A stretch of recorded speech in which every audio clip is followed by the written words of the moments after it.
My relationship with men obviously started with my relationship with my dad. My dad is an incredibly patient man who is still constantly amazes me at his ability to listen. But when I was a child, I saw his patience as weakness. I saw a lack of an ability to impose his will on situations. I thought that meant that he lacked strength. And so I kind of resolved to be a strong man who could stand up against other people and whatever was that was threatening me. I went to a boys-only school, and then I competed with the other guys. I was smaller, younger than everyone else in my class, almost 2 years younger than the average age, actually. So I really competed. I wanted to be as good as everybody else, and did fairly well in that. I didn't always measure up physically, but it's definitely, especially intellectually, mentally, debating, I could kind of hold my own in almost any situation. And so with this competing with men, then I found there was still a need for me as I grew older and left school, to have people that I could be soft and vulnerable with and share my problems with, my challenges with. And so that naturally became women that I shared that kind of thing. And I went quite a long way in life in that way. But at some point,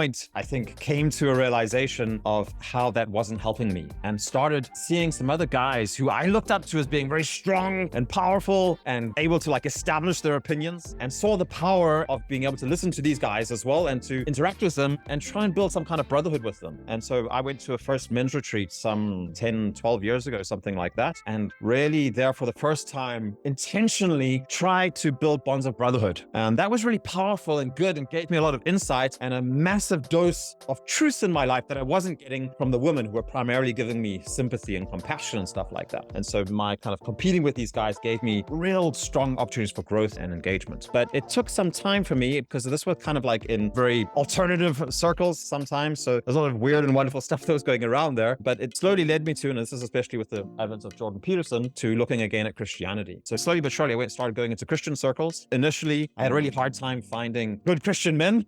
I found them all to be rather weak-kneed as well. But when I came into Orthodoxy, then that's when I just found solid guys. And they had this shared Christian foundation as well. And so 5 years ago, converted to Orthodoxy. And that's just really shifted so much in my life, as far as building not only just a powerful, strong, kind of truth-based approach to life and reality, but also helped me to understand the virtues of my own father, that patience, that love, that compassion that he shared with me. I've noticed, just like Igor, it is my father's masculinity that's been the primary driver of the masculinity in my own life as well. And, there's something about the love of Christ, which it's so deep, so endless, so life-giving, that I feel like I've kind of just starting to dip my toe into the deep, deep ocean of knowledge and wisdom and meaning that has been not just something that's abstract and through intellectual study, which is great, but also in concrete relationships with other Orthodox men here where I live, and also to a certain extent in the online world as well, where I feel like Orthodoxy is very small and not so established in Denmark. And so meeting other guys and being able to